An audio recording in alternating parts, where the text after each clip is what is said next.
عاوزة تعملي كل كمية الكبات دي ببيضة واحدة وكوباية ربع من الدقيق. عايزة اقول لكم ان الكبات دي حلوة جدا، سهلة وبسيطة، وفي نفس الوقت الصوصات كمان اللي من فوق دي احنا عملناها في البيت. نزلت لكم قبل كده الفيديو بتاع الصوصات، هعمل انزل لكم برضو اللينك بتاعه. بجد صوصات حلوة جدا. شايفين كل الحلاوة دي عملناها ببيضة واحدة وكوباية وربع من الدقيق. هتطلعي كل الكمية دي، كمان لو حابة تعملي مشروع هتكسبي منها دهب.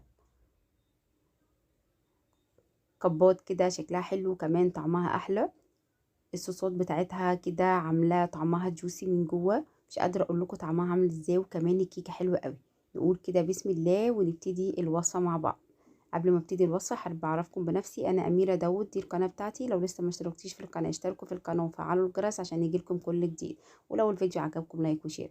نبتدي كده بالكيكه بتاعتنا. جبت بضايه بدرجه حراره المطبخ، عليهم كوبايه الا ربع من الزيت، كوبايه الا ربع من اللبن، وعندي كمان كوباية إلا ربع من السكر. هضرب المكونات دي بالويسك العادي اليدوي أو بالمضرب الكهربائي. وبعد كده بضيف عليهم ربع كوباية أو معلقة من الكاكاو الخام، وكوباية وربع من الدقيق متعدد الاستخدامات، ونص معلقة صغيرة من البيكنج باودر، ونص معلقة من البيكنج صودا، وذرة من الملح، وهحط معلقتين كبار من الخل. هضرب المكونات تاني بالويسك أو بالمضرب الكهربائي، واكون مولعه الفرن على درجه حراره 180، واكون ده جايبه صاج 30 في 40. هدهنه ماده دهنيه وانزل بيه بالعجينه بتاعتي او العجينه بتاعت الكيكه بتاعتي، وافردها كده كويس. هي هتبقى السمك بتاعها او التقل بتاعها بالشكل ده، تتفرد معاكي على طول بقى بكل سهوله. الفقاعات بتاعت الهوا دي لازم اخرجها. بجيب كده خلة الشيش بتاعتي وابتدي اخرج كل الفقاعات اللي موجوده، الهواء اللي فيها، عشان الكيكه بتاعتي تطلع هشه من جوه.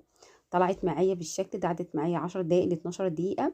بكون طبعا محضره الكريمه بتاعتي، كوبايه ونص من الكريمه وكوبايه ونص من الميه المثلجه. هضربهم كويس جدا واضيف عليهم معلقتين كاكاو، او ممكن تضيفي صوص شوكولاته، معلقتين كده من صوص الشوكولاته اللي عملته معاكم. هحط اول طبقه من الكريمه، واكون مقطعه الكيكه على قد كل الكب اللي انا هحط فيه الكيكه، او هحط فيه كبات طبقات الكيكه. واحط اول طبقه من الكيك بالشكل ده. عايزه اقول لكم ان عمل معايا 12 كب بالشكل ده. بكون محضره كوبايه لبن، عليهم معلقه نسكافيه سريع الذوبان، ومعلقه من السكر. وهسقي كده الكيك من فوق كده بمعلقه كده، كل واحده بمعلقه كده من اللبن بتاعي اللي فيه نسكافيه. نسكافيه بيدي طعم هايل للكيكه. وبعد كده ببتدي ان انا اساوي. كان في فرافيت كده او مثلا قطع صغيره خالص من الكيك، حطيت طبقه كده منهم، مش هنرمي اي حاجه. وهسويها كده بالمعلقه، واحط الطبقه من الكريمه، وممكن تضيفي صوص شوكولاته في النص. بحط كده الطبقه التانية من الكريمه، وبرده بحاول ان انا اسويها عشان الطبقه الاخيره تبقى متساويه. خلاص كده الطبقه الاخيره. وبعد كده بقى بتحطي الصوصات بتاعتك. صوص الشوكولاته شايفين عامل ازاي، وصوص الفراوله، وصوص المانجا، مش قادره اقول لكم صوصات دي. بحاول كده اسوي الاخر طبقه من الصوص بالشكل ده. وهوريكم صوص المانجا بجد رهيب، يعني شايفين تحفه. وصوص المانجا رهيب. صوص المانجا وصوص الفراولة مفيهوش اي تكتلات ولا اي حاجة. خليهم عندك على طول في التلاجة، بجد هتعتمديهم على طول ويبقوا موجودين عندك. وتحبي تعملي اي نوع كيكات او طرط او اي حاجة، تبقى الحاجة موجودة عندك. وصوص كمان الشوكولاتة البيضاء، الشوكولاتة الوايت بجد رهيبة. بتحطي من فوق بقى. انا حطيت على الشوكولات كده حبة اوريو كانت عندي، الاوريو طبعا المصري البديل ليه. حطيت عليه كده من فوق، كسرت حبة بسكوت شوكولاتة من فوق.